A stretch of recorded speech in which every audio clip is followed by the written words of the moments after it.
নিয়মিত করে, পরিমাণে সেটা অল্প হলেও হোক, পরিমাণে অল্প কিন্তু করে নিয়মিত, আল্লাহর কাছে আমলটা বেশি প্রিয় সেই আমলের তুলনায় যে আমল একসাথে অনেক করা হয় কিন্তু পরে আর করার কোনো খবর নেই। কেউ রমজানে কোরআনে কারীম 2 খতম দিয়েছেন, মাশাআল্লাহ, কেউ 3 খতম দিয়েছেন, কিন্তু রমজানের পরে কোরআনে কারীম 3 খতম, 2 খতম, 1 খতম দেয়া তো দূরের কথা,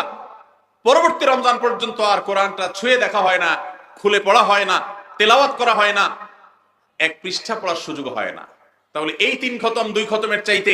রমজানে কেউ যদি 1 খতম কোরআন দেন অথবা তার চাইতে কমও কোরআন তেলাওয়াত করেন, কিন্তু রমজানের পরে সেই কোরআন দিনে হয়তো 2-5 পারা পড়তে পারেন না, কিন্তু 1 পৃষ্ঠা হইলেও পড়েন, 2 পৃষ্ঠা হইলেও পড়েন, তার দৈনন্দিন রুটিনের মধ্যে কোরআন তেলাওয়াত থাকেই থাকে। আল্লাহর কাছে ওই 3 খতম দেওয়া কোরআন তেলাওয়াতকারীর চাইতে মাত্র 10 পারা কোরআন তেলাওয়াত করেছেন যিনি রমজানে, কিন্তু রমজানের পরেও সেটাকে ধরে রেখেছেন, পরিমাণ